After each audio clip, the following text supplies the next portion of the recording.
El Pie de Palo, esa serranía ubicada al este de la ciudad de San Juan, ha sido fuente de inspiración de muchos cuentos y leyendas.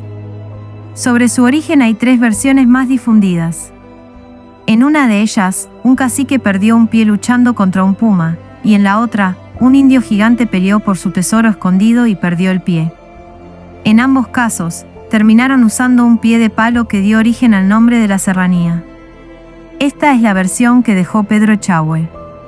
En esta serranía había una misteriosa cueva que en tiempos lejanos era habitada por un hombre de porte gigante, quien haciendo gala de su fuerza extraordinaria exigía a los indios que le pagaran un tributo en oro que almacenaba en su cueva. El colosal hombre era el dueño absoluto del lugar, pero en una ocasión tuvo que enfrentar a un rival tan enorme como él, que pretendía despojarlo de su poder y riqueza. Tuvieron una feroz lucha en la que el primer gigante salió triunfante. Sin embargo, perdió uno de sus pies, el que tuvo que reemplazar por un tronco de algarrobo. Así pudo continuar como el amo de los cerros, al que los habitantes llamaron el gigante de Pie de Palo. La otra versión de esta leyenda, que figura en algunos antiguos manuales, relata que en la sierra que hoy conocemos como Pie de Palo existió hace muchos años una tribu huarpe, que constantemente era atacada por un feroz puma. Era tal el terror que producía en la tribu, que su propio cacique salió a perseguirlo. Lo rastreó por las quebradas hasta que lo encontró. El valiente cacique pudo derrotar al puma, pero sufrió graves heridas en el cuerpo y su pie izquierdo quedó casi desprendido. Para salvarle la vida tuvieron que amputarle el pie y reemplazarlo por uno de madera de algarrobo, árbol que abundaba en la zona. Desde ese momento fue llamado por todos, Cacique Pie de Palo. Pero hay otra historia que mezcla las dos anteriores y señala que el mismo cacique que mató al puma tenía su oro escondido en el cerro. Cuando llegaron los españoles y se enteraron del tesoro escondido, quisieron quedarse con él, pero el cacique estaba dispuesto a luchar hasta el final.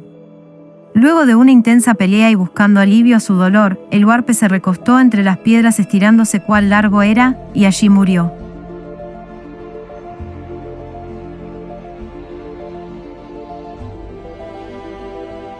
Rayo de sol por el lado derecho es el significado de Pismanta, según los estudiosos de la lengua aborigen, y este cacique era el líder indiscutido de su pueblo.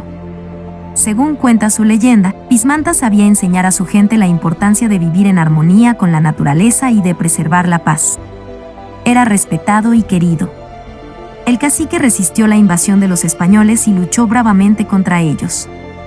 Según la página pueblosooriginarios.com, un día los dioses le anunciaron al cacique la llegada inminente de grupos españoles, y le anticiparon la caída de su pueblo en manos de los conquistadores. Pismanta no podía permitir esta humillación a su raza, y mucho menos que los verdaderos dueños perdieran el lugar donde siempre habían estado, su legítimo lugar. Y aunque el cacique no tenía espíritu guerrero y era pacifista, no podía quedarse de brazos cruzados. Reunió a sus hombres y juntos dieron una dura pelea a los invasores. Muchos murieron, pero los españoles llegaban en grupos cada vez más grandes. Dolor y traición.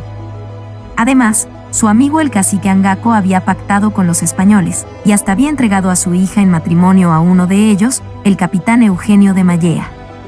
Pismanta se sintió traicionado y no podía soportar ver a su pueblo sometido y tomó una drástica decisión. Se encerró en una cueva que nadie conocía y esperó allí la muerte.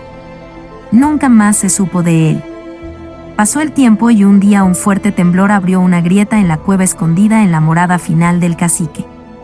Desde allí empezó a brotar agua caliente que se deslizaba por la escarpada montaña. Todos dijeron que esas aguas eran las lágrimas de dolor del cacique, y que son calientes porque surgen desde muy adentro del corazón del líder de un pueblo que nunca aceptó ser sometido. Además, el agua brota en forma continua, como una queja silenciosa y constante, que recuerda que allí quedó un valiente que prefirió dar la vida antes que traicionar a sus ideales.